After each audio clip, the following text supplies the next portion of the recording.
ተኩስ አቁሙ እንዲራዘም አልፈልግም ትራምፕ ጉድ አሰሙ። የኢራን አሜሪካ ድርድር ሳይጀመር ሊበተን ነው። ኢትዮጵያ በ30 ቀናት ውስጥ ትፈርሳለች። የአንጋፋ ፖለቲከኛ በረከት ስምኦን ያልተጠበቀ መልእክት። ትግራይ ከባድ ውጥረት ሰፈነ። ጀነራሉ ተቆጡ።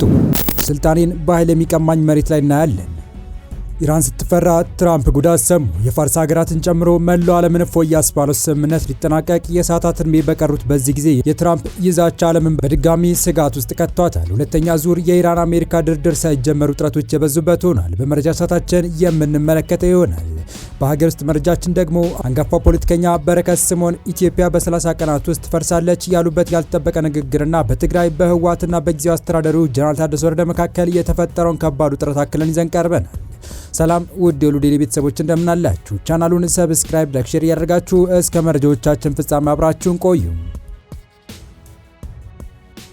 የአሜሪካው ፕሬዚዳንት ዶናልድ ትራምፕ ከኢራን ጋር ያለውን የተኩስ አቁም ስምምነት በተመለከተ ጥብቅ ማስጠንቀቂያ ሰጡ። ትራምፕ ከሲኤንቢሲ ጋር ባደረጉት ቃለ ምልልስ የተኩስ አቁሙን ለማራዘም እንደማይፈልጉ የገለጹ ሲሆን ዋሽንግተን በኢራን ላይ ወታደራዊ እርምጃ ለመውሰድ ዝግጁ መሆኗን አስታውቀዋል። ትራምፕ የተኩስ አቁም ስምምነቱን ማራዘም አልፈልግም፣ ቦምብ መጣል የተሻለ አቀራረብ እንደሆነ ስለማምን ጥቃት እንሰነዝራለን ብዬ እጠብቃለሁ በማለት ወታደራዊ ኃይላቸው ለማንቀሳቀስ እየተጣደፉ መሆኑን ተናግረዋል። አሜሪካ አሁን ካለችበት ጠንካራ የድርድር አቋም በመነሳት ታላቅ ስምምነት ላይ እንደምትደርስ የገለጹት ትራምፕ በኢራን ላይ የተጣለው ከበባም ስኬታማ መሆኑን አክለዋል። ኢራን ሚሳኤሎቿን እያንቀሳቀሰች መሆኑን አውቀናል ያሉት ፕሬዚዳንት ትራምፕ እኛም የመሳሪያ ክምችታችንን ወደ ነበረበት መልሰናል ሲሉ ነው ከድርድሩ ይልቅ ወታደራዊ አቅማቸው ላይ የበለጠ እምነት እንዳላቸውና ኢራን እጇ ተጠምዝዞ በሚቀርብላት ሁኔታ ላይ እንድትስማማ ጫና ማድረጋቸውን እንደሚቀጥሉ አክለው የገለጹት። በሌላ በኩል የኢራን ፓርላማ አፈ ጉባኤ መሐመድ ባቂር ጋሊባፍ ለትራምፕ ንግግር ጠንካራ ምላሽ ሰጥተዋል።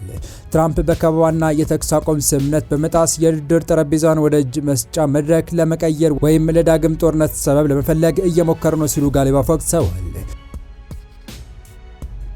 ኢራን በዛቻ ጥላ ስር የሚደረግ ማንኛውንም ድርድር እንደማትቀበል ያስታወቁት አፈጉባኤው ባለፉት 2 ሳምንታት በጦር ሜዳው ላይ አዳዲስ ካርዶችን ለመምዘዝ ዝግጅታቸውን ማጠናቀቃቸውን ገልጸዋል። ይህ በሁለቱ ሀገራት መካከል ያለው የቃላት ጦርነት ቀጠናውን ወደ ከፋ ግጭት ሊያመራ እንደሚችል ተሰግቷል። ትራምፕ አሜሪካን በጥንካሬ ደረጃ ላይ እንዳለች አድርገው ቢገልጹም ኢራን በበኩሏ ለማንኛውም ወታደራዊ ፍጥጫ ዝግጁ መሆኗና በጫና ድርድር እንደማታደርግ በግልጽ አስታውቃለች። በአሁኑ ወቅት ዓለም በዲፕሎማሲና በጠመንጃ አፈሙዝ መካከል የተንጠለጠለውን የሁለቱ ሀገራት ፍጥጫ በከፍተኛ ስጋት እየተከታተለ ይገኛል። የተኩስ አቁም ስምምነት ሊያበቃ ጥቂት ጊዜያት ብቻ ቀርተዋል። ፕሬዚዳንቱ ስምምነቱን የመቀጠል ወይም የማራዘም ፍላጎት የላቸውም። ይህ ውሳኔ በመካከለኛው ምስራቅ ያለውን ፖለቲካዊ ውጥረት ዳግም ሊያባብሰው እንደሚችልም ተገምቷል። ውጥረቱ ባየለበት በዚህ መሃል ፕሬዚዳንት ዶናልድ ትራምፕ ኢራን ከአሜሪካ ጋር ለሚደረገው ድርድር ልዑካን ወደ ፓኪስታን ከመላክ ውጪ አማራጭ የላትም በማለት ተናግረዋል። በምክትል ፕሬዚዳንት ጄዲ ቫንስ የሚመራው የአሜሪካ ልዑክ ከኢራን ጋር ለሚደረግ ንግግር ዛሬ ወደ ፓኪስታን የሚጓዝ ቢሆንም እስካሁን ድረስ ቴህራን ተደራዳሪዎቿን እንደምትልክ ማረጋገጫ አልሰጠችም። ከአሜሪካው የቴሌቪዥን ጣቢያ ሲኤንቢሲ ጋር ቃለ መጠይቅ ያደረጉት ፕሬዚዳንት ትራምፕ የሚደረገው ድርድር ከታላቅ ስምምነት ጋር ይጠናቀቃል የሚል መተማመን እንዳላቸው ገልጸዋል። አሜሪካ እየተጋፈጠች ያለችው ከጥሩ ሰዎች ጋር አይደለም ያሉት ትራምፕ ነገር ግን ስኬታማ ተግባር እያከናወኑ መሆኑን ጠቅሰዋል። አሜሪካ ወደ ኢራን ወደቦች የሚደረጉ ጉዞዎች ላይ የጣለችውን እገዳ ታላቅ ስኬት ሲሉም ጠርተውታል። አሜሪካና ኢራን ለ2 ሳምንት እንዲቆይ የተስማሙት ተኩስ አቁም ነገ ረቡዕ ይጠናቀቃል። ከኢራን ጋር የሚደረገው ድርድር በጥሩ ሁኔታ የሚሄድ ከሆነ ተኩስ አቁሙን ያራዝሙት እንደሆነ የተጠየቁት ትራምፕ ያንን ማድረግ አልፈልግም፣ የቦምብ ድብደባ እንደሚኖር ጠብቃለሁ ሲሉ ገልጸዋል።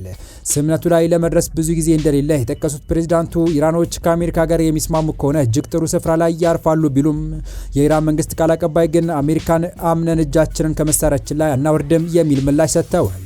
ኢራን ከአሜሪካ ጋር ድርድር የምታደርግ ከሆነ ንግግር ውስጥ የምትገባው እጇን ቃታው ላይ አድርጋ እንደሚሆንና መከላከያ ኃይሏ በሙሉ ዝግጁነት እንደሚኖረው የሀገሪቱ መንግስት ቃል አቀባይ ተናገሩ። ከመንግስታዊ ዜና ወኪል ኢርና ጋር ቆይታ ያደረጉት ቃል አቀባይዋ ፋጤማ ሞጃራኒ ኢራን በፓኪስታን ዋና ከተማ ኢስላማባድ በሚካሄደው ቀጣይ ዙር ድርድር ትሳተፍ እንደሆነ ማረጋገጫ ይሁን ማስተባበያ አልሰጡም። ከፊት ለፊታችን 2 ስትራቴጂዎች አሉ። የመጀመሪያው የጦርነት ስትራቴጂ ነው፣ ሁለተኛው ደግሞ የዲፕሎማሲ ስትራቴጂ ነው ሲሉ ለዜና ወኪሉ ተናግረዋል። የኢራን ተደራዳሪ ቡድን በብሔራዊ ጥቅም ላይ ቅንጣት እንኳን አያመቻምችም ብለዋል። ቃል አቀባይዋ ይህንን የሀገሪቱ መንግስት አቋም የገለጹት ሁለተኛ ዙር ድርድር ይካሄድ እንደሆነ ማረጋገጫ ባልተገኘበት ሁኔታ ውስጥ ነው። ተደራዳሪ ልኳቸውን ወደ ፓኪስታን እንደሚልኩ ያሳወቁት የአሜሪካው ፕሬዚዳንት ዶናልድ ትራምፕ ኢራን ተደራዳሪዎቿን ወደ ፓኪስታን ከመላክ ውጪ አማራጭ የላትም ብለዋል። በነገው ዕለት የሚጠናቀቀውን የ2 ሳምንት ተኩስ አቁም የማራዘም ፍላጎት እንደሌላቸው አስታውቀዋል። በቀጣይ መረጃ ኢትዮጵያ በ30 ቀናት ውስጥ ትፈርሳለች። ታዋቂው ፖለቲከኛ አቶ በረከት ስምኦን በተፎካካሪ ፓርቲዎች ግለሰቦች ላይ ጠንካራ ትችት ሰነዘሩ። አቶ በረከት ስምኦን በርካታ የምርጫ ክርክሮችን መመልከታቸውን ገልጸው በተፎካካሪ ፓርቲዎች ውስጥ ያሉ አንዳንድ ግለሰቦች በጫካ ሆኖ መንግስትን ከሚፋለሙት ጋር የአንድ ሳንቲም ሁለት ገጽታዎች መሆናቸውን ተናግረዋል። በመካከላቸው የሚታይ ልዩነት ቢኖር እነዛ በጫካ እነዚህ ደግሞ በከተማ መሆናቸው ብቻ ነው ብለዋል። የገዛ ፖሊሲያቸውን ተጨባጭ እቅዶችን በማቅረብ ህዝብን ማሳመን ሲገባቸው እንደ ሰካራም በስድብ ብቻ ጊዜያቸውን በማባከን ህዝብን መናቅ እንደሆነም አቶ በረከት ስምኦን አክለው ገልጸዋል።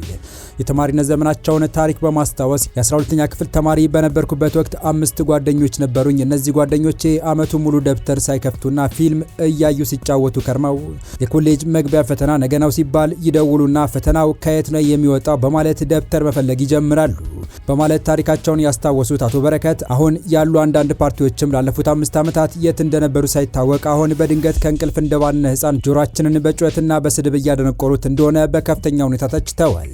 ሀገር ለመምራት የሚዘጋጅ ፓርቲ ወይም ግለሰብ እንዲህ አይነት ድርጊት እንደማይፈጽም ይልቁንም ጊዜውን በአግባቡ በመጠቀም ህዝቡ የእርሱን ፓርቲ እንዲመርጥ ማሳመን እንዳለበት አሳስበዋል። በተጨማሪም የምርጫ ክርክሮችን ለተመለከተ ሰው በአንዳንድ ግለሰቦች ላይ የእውቀትና የልምድ እጥረት በግልጽ እንደሚታይ ጠቁመዋል። ሁልጊዜ የፖለቲካ ትኩሳት የማይጠፋባትና የብዙዎች አይን ባረፈባት የአፍሪካ ቀንድ ውስጥ መሆናችን መዘንጋት እንደሌለበት የገለጹት አቶ በረከት ስምኦን ለዚህም ፖለቲካን ጠንቅቆ የሚረዳና የሚያውቅ ሰው እንጂ የሚዲያ እድል ባገኘ ቁጥር ሲሳደብና ሲዘልፍ የሚውል ሰው እንደማያስፈልግ ተናግረዋል።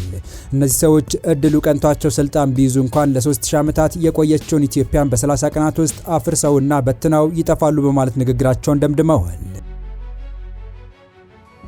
ወደ ሌላኛው መረጃችን ተሻገርን። የትግራይ ጊዜያዊ አስተዳደር ፕሬዝዳንት ሌተር ጀነራል ታደሰ ወረደ የህወሓት ማዕከላዊ ኮሚቴ ከጦርነቱ በፊት የነበረው መንግስት ይመለስ በሚል ያሳለፈው ውሳኔ የፕሪቶሪያው ስምምነት የሚጥስ መሆኑን ገለጹ። ፕሬዝዳንቱ ይህንን የገለጹት ዛሬ ከሰዓት በኋላ በሰጡት ድንገተኛ አስቸኳይ ጋዜጣዊ መግለጫ ነው። ህወሓት ከጦርነት በፊት የነበረው ምክር ቤት እንዲመለስ ወስኖ ስራ ጀምሯል። ቡድኑ ከኤርትራ ጋር ጥምረት ፈጥሮ ወታደሮች ሳይቀር ሳዋ ወስዶ እያሰለጠነ እያስገባ እንዳለ እየተነገረ ነው።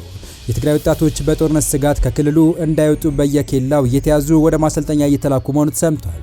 ጊዜያዊ አስተዳደሩን አልቀበለውም ያለው በዶክተር ደብረጽዮን የሚመራው የህወሓት ቡድን የጊዜያዊ አስተዳደሩን መዋቅር በኃይል ለመቆጣጠር ሙከራዎችን እያደረገ መሆኑ ሲነገር በዛሬው ዕለትም በወልቃይት በራያና በዋግምራ ተደጋጋሚ ትንኮሳዎች እየተደረጉ ነው ተብሏል። በዚህ ውጥረት በሞላበት ወቅት ጀነራል ታደሰ ወረደ በመቀለ ተጠባቂ መግለጫ የሰጡ ሲሆን የጊዜያዊ አስተዳደሩ ፕሬዝዳንት ታደሰ ወረደ ለህወሓት ሰሞንኛ መግለጫ በኃይል ህጋዊ መንግስት መዋቅርን ለማፍረስ የሚደረግን ሙከራ አልቀበልም ሲሉ ምላሽ ሰጥተዋል።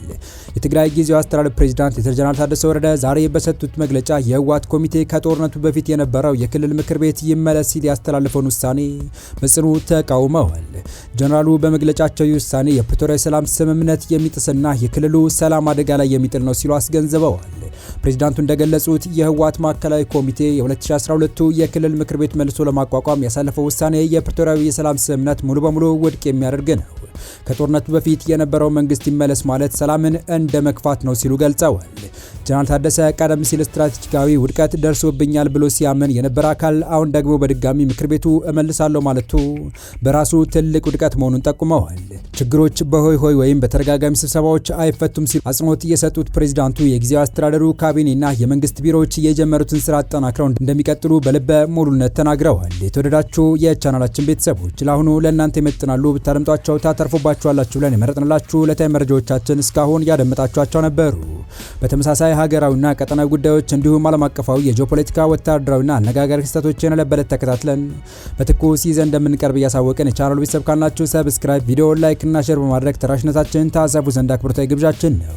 አበቃን። ሰናይ ጊዜን ተመኘን።